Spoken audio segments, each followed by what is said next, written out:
what Mark didn't go into say, and the details he didn't provide, is that you guys are a huge part of what Chinese Agape at the time and now Agape Asia Foundation are. Because of your elders, because of your leadership, because of your minister, this work has expanded beyond China. It's China Plus. You guys are a big part of that. There are many of you here that I know by name. A lot of you I know by face. Some of you sponsor children, which is the primary way. I will talk about that in a few minutes. But I want to say a big thank you from the board of directors that lead, the brothers and sisters that lead this work. And it's because of the work that you guys did. Specifically your eldership, your minister, and Mark, you had a big role in that too, so thank you. What I want to do tonight is, there's some of you here, in fact, as I was here this morning and again tonight in an earlier meeting, there's a lot of new members here.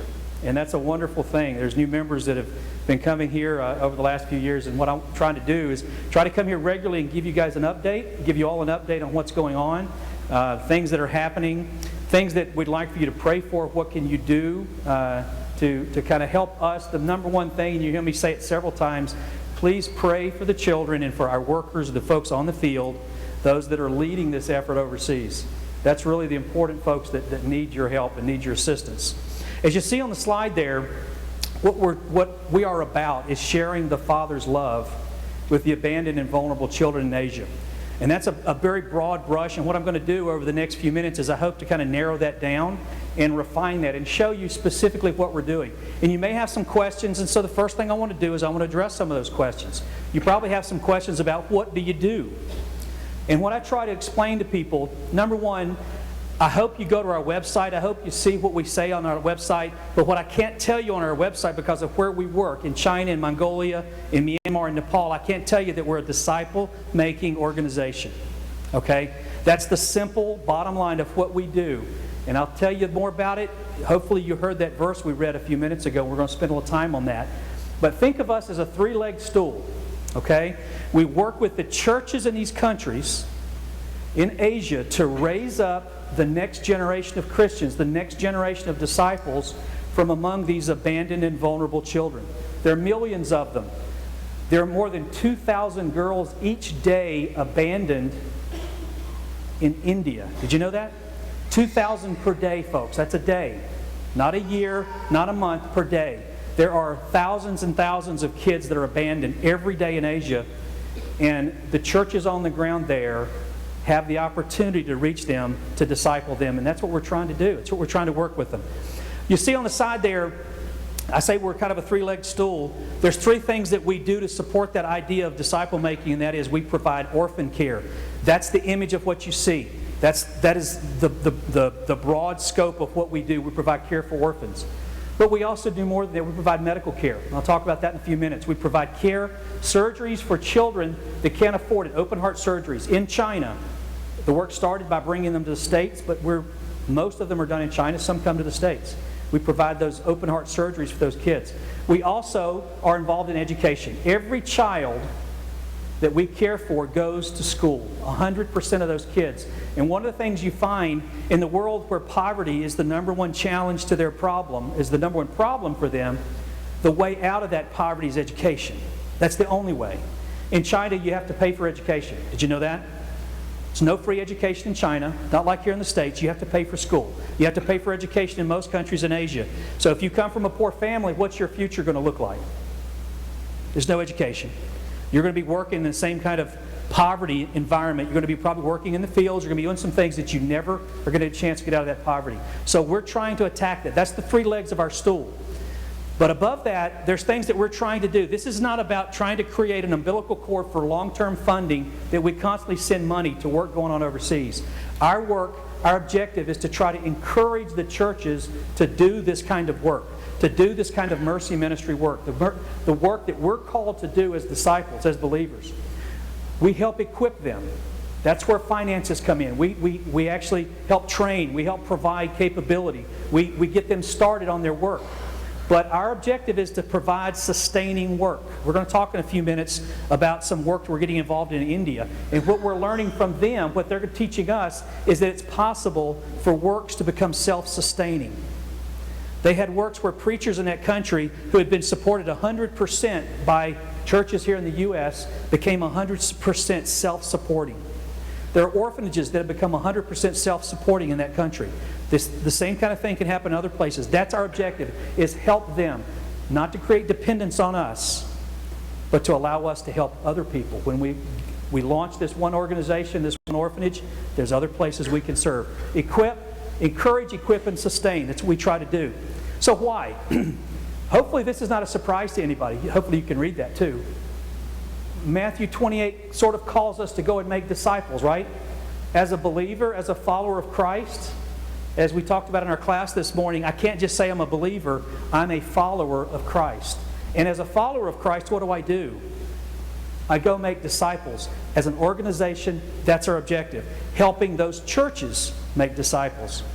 But not only that, not only do we make disciples, we follow the example we see in Scripture. And what we're called to do is care for the needy. When Christ was looking toward the judgment and talking about what the judgment would be like, did He say, "You had the purest doctrine of any church I ever found. You said the most beautiful prayers of anyone I ever heard." Is that how the judgment is going to look? What did Christ say? If you took care of the least of these, if you took care of those in need, that's how we're going to be judged, folks. That's very important to why we do what we do. And the other one is James 1:27. What does that call us to do? What does it say pure religion is about? Caring for widows and orphans.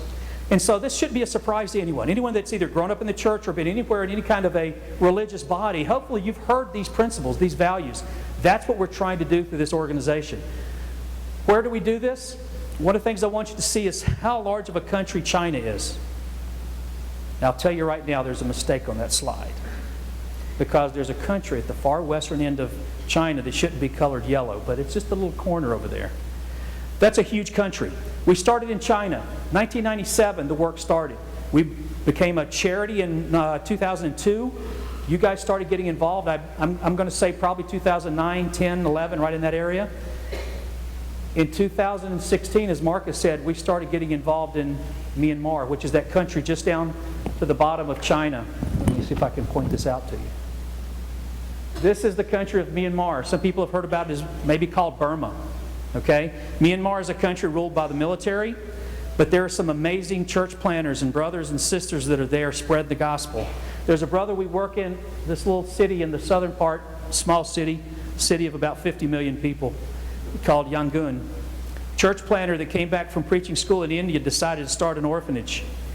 And when he got back, the government said, "You're not starting an orphanage," so he started adopting kids. Today he's adopted 93 children, 25 of them of which have graduated, gone on, been part of church plants in the city, self-sustaining kind of work. Sam Tang is one of our partners. We work with him to try to spread his model to other places in Myanmar. We got involved in Nepal, in this country here, back in about 2015 after the earthquake. We work with a brother, the church planter there, who's been providing relief in the mountains, the villages there after the earthquake. We provide support for some children there. We've also gotten involved with the brother here in this congregation with his orphanage there, Douglas Head. We provide support for the children in his orphanage. Back in 2017, a friend in China, an American missionary that's been there for about 30 years, said, "Brother, there's some folks in Mongolia that Bear Valley and World English Institute has been reaching out to, and those new Christians, that little house church wants to start getting involved caring for orphans. Why don't you guys go to Mongolia?" So the brother said, "Let's go." We went to Mongolia, up in this area right here, beautiful country, extreme poverty, but very interesting that it exists between Russia and China. They don't really like any of their neighbors. So they're very open to Christianity. Not that it's very popular there, but there's an opportunity for us to work with them. We've started providing care for orphans. There are thousands of kids that live on the streets. We're providing care, actually in-home care, finding a home for those kids, ensuring that they can go to school, and working with that house church to actually provide mentoring and care and instruction and actually character instruction and character values instruction for those kids in their schools. We also had an opportunity through the social services. We actually have there's a charity in that country. In order for us to legally operate there has to be a charity there. So we actually have had a door open to work in a children's prison. Now, that wasn't a translation problem. It's a children's prison. We would think about it as a juvenile delinquency facility. It's basically for kids 13 to 18, but they call it children. They call it a children's facility. And there are about 35 kids there now. By the end of the summer, there probably will be about 100 kids, 34 boys and 2 girls. And they're there for a whole variety of different problems. But God has opened a door for us, and we've been asked to go in and teach those kids and mentor those kids. And we're going to do that. Now, I'm not sure how we're going to do that in the coming years because it's not cheap, it's kind of expensive. But the church there realizes it's an opportunity, it's an open door. So we're working with them to help equip that. This is the area we're working in. What I'm going to talk about here in the next few minutes, I'm going to actually hit these 3 points. I'm going to go over orphan care in a little more detail. I went over at a high level. I'm going to drill down a little bit, give you some details, talk about some of the medical care, show you some of the kids that we've been providing care for, and then I'm going to show you what this mission focus is all about. Okay? In China, this is kind of an update in terms of status. I'm not going to read through all those. You can see them if you'd like. But the bottom line is China is becoming much more difficult for us to operate in. We've closed one of our care centers. We had 5 care centers. We've had to close the one in Luxi. It's called Refuge of Grace. The government had a priority for elder care centers over the last few years, and the local government had been given a lot of money, and they hadn't done their job. So they told us in January we had to move because our children's care center, orphan center, was on the property of a larger elder care center. So forget what your 20-year lease says. In China, the government can tell you to move whenever they want to, so we had to move out of that facility. Don't worry, the kids are still going to be cared for. We're just not operating a care center. They're going to be moved back to some guardians' homes, aunts, uncles, wherever we can find for them. And they're all back in those homes now, and they're going to be going to school. We're going to continue providing for them just like we did before. But we're not going to be actually working in operating a care center. We have about 240 children there in China right now. What you'll see as we go through this is that China is sort of the John the Baptist. It's starting to decrease. And Mongolia is starting to increase. All right? Hopefully you'll see that message as we go through here.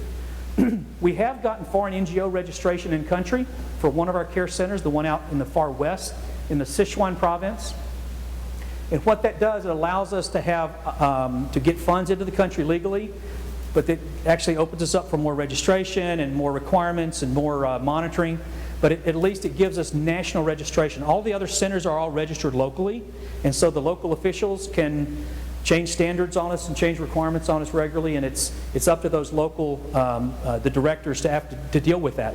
All of the people that work in China are host nation. They are not Americans. All right, these are local national Christians. Most of them. There are a few folks that work at the care centers that are not Christians. Most of them are, and they are the ones that have to deal with the local regulations.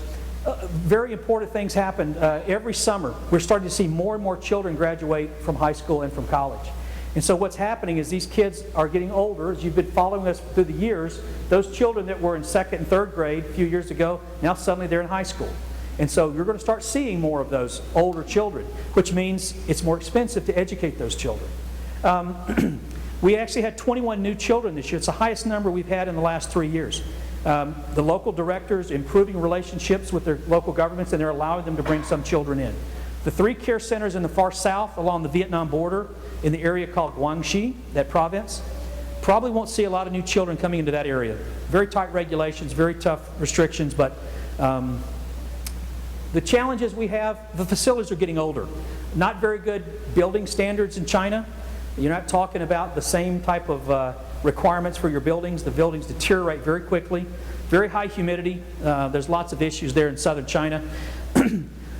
Over the years, we have not built a sustainability model for the orphanages, the care centers in China. So when I talked to you about this earlier, that we're trying to encourage, equip, and sustain, we're having to retrofit sustainability in China. All right, so there's not a lot of churches there that support the work. We're trying to build up more local support. It's very difficult. Some of the care centers are starting to grow their own food, but the local support is very difficult. So sustainability is a key challenge. Local government policies constantly change. Cost of living is increasing, and unless you haven't really read the news or seen anything over the last few months, there's an issue going on between the U.S. and China in terms of trade and other things. That reflects back on us. Okay? It makes it much harder. We're constantly getting questions from our own people in China. Are you guys really feeling this way? Is this really how America feels about it? So, again, pray for us about that, because that's a challenge, even with our brothers and sisters in China. Mongolia. Like I said, hundreds of abandoned children there. More than 1/3, it's depending on the numbers of research, anywhere from 30 to 35% of the population is alcoholic. Yes. About a third of the people you meet in Mongolia are addicted to alcohol. Russia dominated that country from about 1920 until 1990-ish. There is high incidence of vodka. Every corner, every shop, families are broken. Not only that, less than 15 to 20% of families that have children are actually married. Okay, so there's a lot of single parents, single dads, single moms. Tremendous problem. Poverty is a big issue. Medical challenges. There's one children's hospital in the entire country. There's one burn clinic in one hospital for the entire country. One. I went into a burn clinic when I was there last year, and they showed me the supplies. If any guys have done this, you got like the aluminum salve and bandages and artificial skin. They had 1 week's worth of skin. They wait for supplies to come from the U.S. So there's a significant medical issue. The positive is that there are great openings for the West, and especially great openings for people that really want them to build sustainable work. That's what they're looking for. They don't want our handouts. So it's a great opportunity for us. What's the status? The Mongolian charity that we helped start has been renewed. So we now have, originally it was just within the capital city of Ulaanbaatar, and it's now a national charity, which is a great thing. So we've been renewed status. The Children's Prison Ministry is a brand new opportunity, and it is, I went back this last May, and they actually asked us if we would set up a mentoring program with these kids.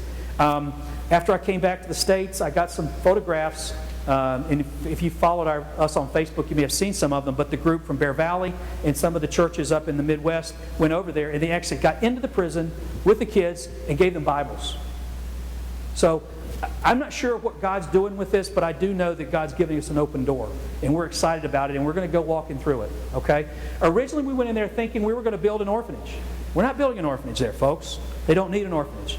What they need is somebody to provide the kind of care for these kids, find families for them that can care for them, and that's what we're trying to do. Right now, we're up to about 94 children. Remember how I said that John the Baptist, Jesus balance, when Christ increased and John the Baptist decreased, China's decreasing. Mongolia's at 94. We're probably about 140 if I can find sponsors for children. I have over 600 in one district that I need to find sponsors for. But not only sponsors, I need workers to go take care of those kids, and that's the challenge, is growth. So we have to be involved in smart growth. The plans for the future.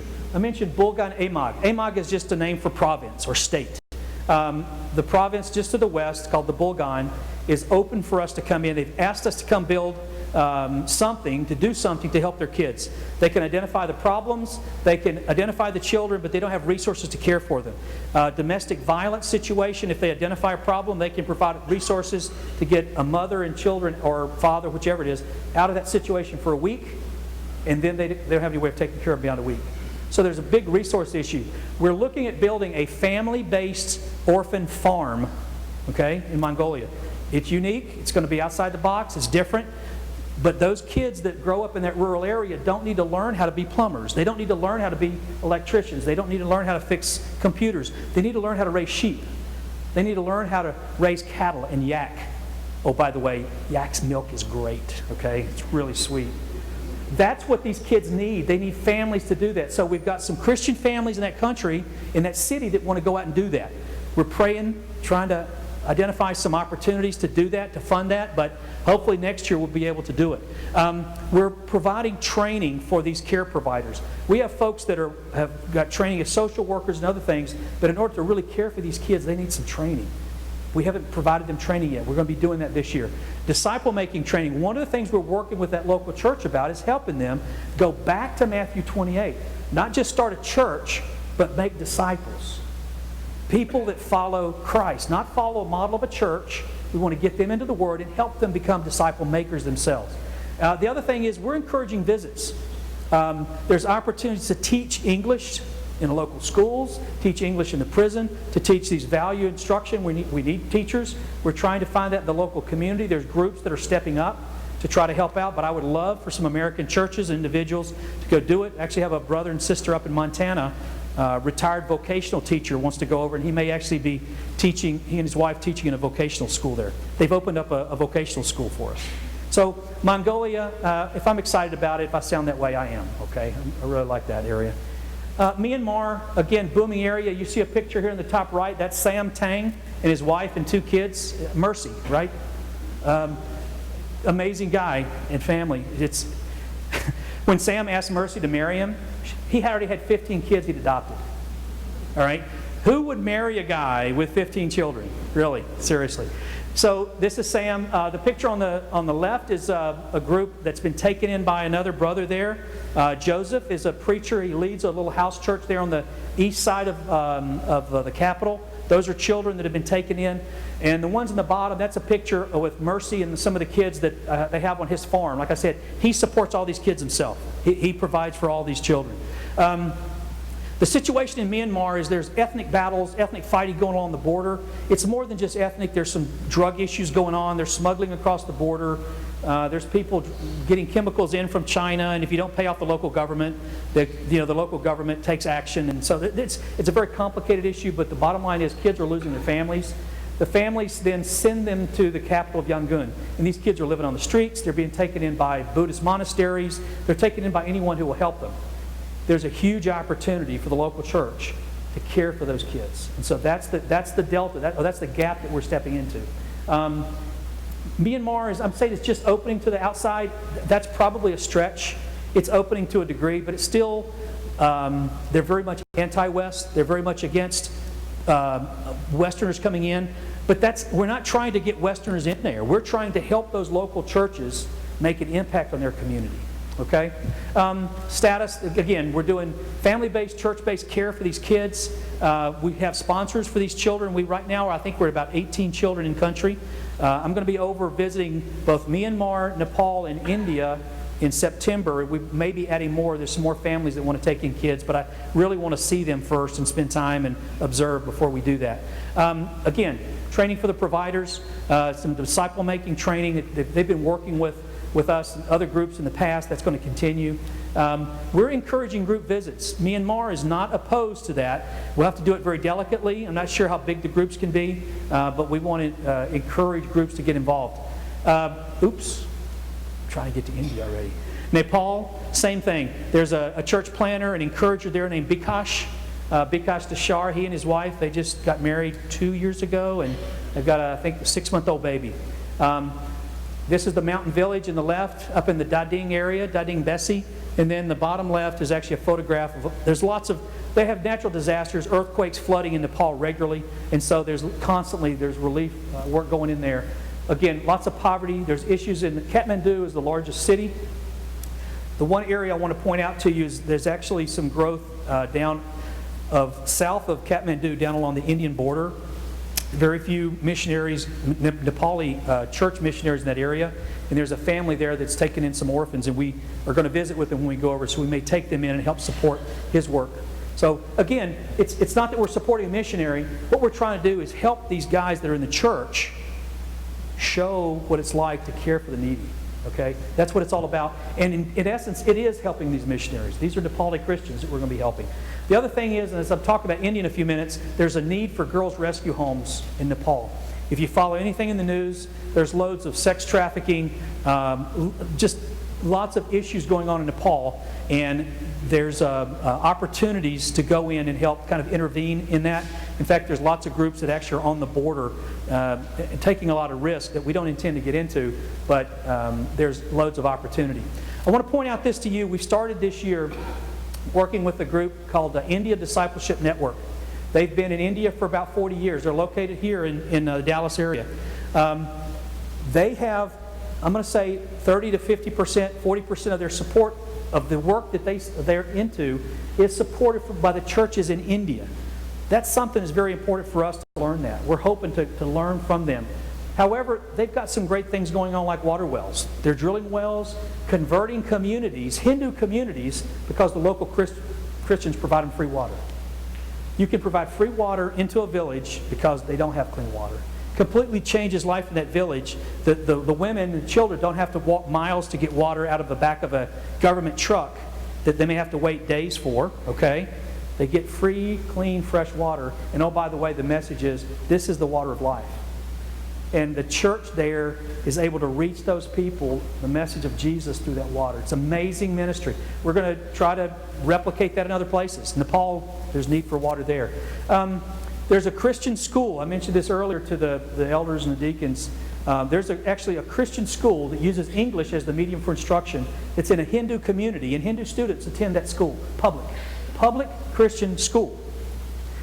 They've been responsible for converting, I'm going to say 120, 130 people in that community, because that's the local church is one of their primary outreach tools. It's a great tool. What we're doing is planning on helping this India Discipleship Ministry transition into the future. Okay? They're looking to transition. Where do they go? What's the path for the future? We're partnering with them right now. We're getting involved in joint projects with them, and look for some more information on this over the next few months. Medical care, real quickly. Sorry, I will run out of time here. I know how it goes. This last year in China, we provided about maybe 24 open heart surgeries. The young lady in the bottom right, if you followed us anything and seen any of our Facebook posting, that's Jin. She's an 18-year-old, we think 18 or 19-year-old, that went back for her third surgery. She lives with us at a care center. She was abandoned at about 2 or 3 years old by her we think her mother had a cabbie drive her to a hospital and dropped her off at the hospital. And as it turned out, a Chinese doctor who we work with, Dr. Jai Shiwei, was called. This missionary I told you about that got us into Mongolia, he was there as well in Hubei. Brought her in. We provided some surgeries. Jin's been part of our family. We just had another surgery for her there in Wuhan. The other children, lives change for these people. The way the government works is it costs whatever the cost is. It costs them anywhere from 50 to 60,000 renminbi. And the government will pay 90%, but they expect the family to cover something. Well, if you're only making the equivalent of $30 or $40 a month, how can you pay $1,000 for heart surgery for your child? You do whatever you can for your child, right? The challenge is there's no way these families can do it. They go take a loan and they pay for it. It's longer than a mortgage. Okay? So what we do is we work with the hospitals. We find these families that are in need, and the hospitals verify that. We provide, usually it's anywhere from $1,500 to $2,500 to change the life of a child. So we do about 20 of those a year. We also, I'm not going to go too far, once in a while we'll bring children back to the States. Just yesterday, as I was getting ready to fly down here, there was a family, a mother and her son, her daughter, 2-year-old daughter, were flying to Boston. Boston Children's is taking one of the children. It's the first one we've had this year. Xiaoyan, I think is the little girl's name. She and her mom are going to be staying there, staying with the local church family that we've connected them with. Boston Children's providing the surgery pro bono. Most hospitals have a pro bono budget. This was a very unique case, and Boston Children was the only one who could do it. So that mother's here. There's a couple other pictures. We also have some children that work. We bring to Shriners Hospital up in Cincinnati. A wonderful hospital. They provide free burn repair surgery. They do very little burn repair plastic surgery in China. So we do that. We've got 2 children. Right now there's 1 up in Cincinnati, but we had 2 over the last year. The other way. There we go. Let me talk about this disciple-making focus. Some of you may recognize that group. I think that may even be, that photo from the left may actually be from the Louisville. The photo on the right is actually from the group from South Baton Rouge that went down to Guangxi. We have groups from the states that go over, and we'll spend time and do special field trips with the kids. It's hard to do during the summer because when the kids are out of school, sometimes they'll go to their aunt's or uncle's house or grandparents' house, but it's usually during the summer, and we still encourage that. We want folks to get involved. That still is reaching kids in those care centers. It's difficult for our workers to do it because there's security cameras in all the care centers. In the kitchens, in their bedrooms, in the hallways, in the public rooms, so we don't teach in the care centers anymore. But as a result of groups traveling over, we have probably 2 a year, 2 or 3 a year. We had as many as 5 in years past. In Mongolia, up in the top left is actually a photograph of, was a guy visiting from Lipscomb. The Lipscomb mission team, they're going to lead a team over there next year to Mongolia. We've got another group from the UK coming over for a couple weeks to spend time. In the bottom left is actually a picture of Eric, a young man who's at Bear Valley right now. Eric Erdenveya, I think is his name. He and his family are there going through preaching school. He's going to go back. There are probably, and again, I'm not going to give you numbers, but there's probably 2 or 3 conversions a month through that work. And then on the right is actually a picture of the hospital, and I'm convinced God's got something more in store for that, or the hospital, the prison. There's some more things going on there. We're going to continue working there. We're filling that gap, and the door's still open for us. But that opportunity is growing. We also, just one more little plug on that, one of the young men, Ebba was his name. He turned 19 while I was there. He actually went to the men's prison. He was transferred while I was there, and he asked for us to follow up and go visit him. And I found out after I got back here that now the men's prison has opened up the door for us to go in and work with these guys. So again, there's more opportunities that you can shake the stick at. In Myanmar, that's a picture up in the top right. That's Sam baptizing one of the kids there. In fact, I think that may have been his daughter. I think it was. The bottom right, again, is another group. This guy, I can't tell you enough about Sam. Do you guys remember reading something about the Muslims, the Rohingya, which live in the western part of the country, right on the border with Bangladesh? There's lots of fighting, and those Muslims were chased over into Bangladesh. Well, there's all these camps along the border, and it's a very volatile situation, a tough area. I got a note from Sam, said, this is about 6 months ago, Jeff, I'm going to be gone for a month. Okay, where are you going? I've got supplies I'm taking over to the villages. He went over there and worked among the Muslims, teaching, preaching, passing out supplies for a month, while his wife is back here taking care of the kids. But this is the kind of people we're talking about, folks. We're not talking about people that are afraid to sit back and get involved. He's involved in the middle of a tremendously volatile situation. And then at the left is actually one of the young ladies. The kids that have grown up in this care center through this situation, they come back and teach the kids. So it's just amazing work. This is a picture in Nepal. The top left picture is actually a photograph of Bikash baptizing one of the older gentlemen in that village. If you look at the bottom right, the old guy with the red hat in the middle, that's Bikash with the ball cap beside him. They are reaching this was up in the mountains after the earthquake. It is an active, involved program. Bottom left, they have started a preacher training program. When we go over, hopefully we're going to be engaged with some of these guys. They're training preachers all over the country through this work that Bikash is doing. Top right is the picture of the family that lives on the border with India, who started to take in orphans. We're going to visit with them when we go over in October. There's a little story I want to tell you real quickly as we wrap up. And that is, was my friend Munkardeen, a little 12-year-old boy, my first day in Mongolia. Kind of gives you an idea of the kind of work that we're doing.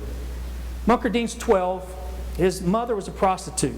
Dad, they didn't know where he was. He's an alcoholic. He disappears. This is a neighbor's ger, as they call it, or yurt.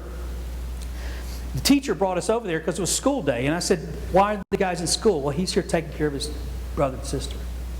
So it'll go inside the little door there in the ger, and there's a 6-year-old and an 8-year-old little boy. The little 6-year-old's running around without any clothes on, okay? The 8-year-old little sister's in there, and here's Munkardeen taking care of them. This image just stuck with me. And after we left, Solongo called me up and said, Jeff, you know, Munkardeen is sick. Okay, he's sick. What's the matter? He got foot and mouth disease. Okay, well, that's no problem. He could go get some antibiotics. She says, not that easy. Not that easy. A month later, Solongo calls me and says, you know, Jeff, Munkardeen died. Are you serious? A 12-year-old child dies from foot and mouth disease? So the first 2 kids you see there, that's his brother and sister, 6 and 8-year-old. Those are the first 2 kids we sponsored in Mongolia. That's the kind of situation we deal with every day over there. That's the kind of situation. It's not just Mongolia. You got the same kind of situation in Myanmar. You got the same kind of situation in China. The bottom line is, the intervention that's happening is your brothers and your sisters in the church over there that's doing that. What we're trying to do is encourage them, build them up, give them opportunities to make a difference in the life of these kids. Munkardeen couldn't go to school because he didn't have a uniform. His brother and sister got uniforms. He couldn't go to school because he couldn't pay tuition. His brother and sister are going to school. See, that's the kind of stuff that we like to get involved in. So maybe you ask a question, how can you help? I'm just going to give you some ideas. You can sponsor a child. Many of you guys do. $35 a month pays for food, clothes, takes care of the kids. It allows us to give them birthday gifts. We have a birthday. Maybe you're interested in taking care of a medical patient. I mean, literally, you can change the life of a child in China for as little as $2,500. Maybe you'd like to plan your estate, include us in your will, those kind of things. Include these kids in what you do. The most important thing, though, is please, please pray for those workers. Pray for Selangor in Mongolia. A lady named Jane Tu is the leader in China. Right? Alvin is the social. He's the foster care worker in China. King is one of the workers at a care center. Moses is another care center director. Hannah, she's another care center director. Pray for these folks. Maybe you want to go for a visit. Get with us. We'd love to set up something. If nothing else, there's my email address and my phone number, and feel free to reach out to me. That's what we do. That's kind of a quick story, and I'm happy. I've got flyers I'm going to leave out in the back. I'll have on the table if you want to take one of them, get more information. But I want you to be aware of what you guys and what your leadership, what your elders helped to do a few years ago when we made this transition, when we moved forward. And the impact that you guys are having, it's really hard to say which one of those are you responsible for. I say you're responsible for all of them. You see, when we started, I talked about we're called to be disciples. And so your elders have given you an opportunity tonight. Maybe you're not a disciple yet. Maybe you're at a place in your life that you haven't made that choice. You haven't made the decision. Because the people we're working with, these are brothers and sisters that have made that choice. Maybe you haven't done that. Or maybe you have and you just realize, I need to get back on the path. I need to get back on my feet. I need to kind of get my life back in order. You got some great leadership here. You got some people here that love you and care much about you. And so we're going to wrap up with a song. And as we sing the song, if there's something we can do, I'm sure Jeff will be here. I'm sure your elders will be here. We'd love to assist you as we stand and sing. Stand.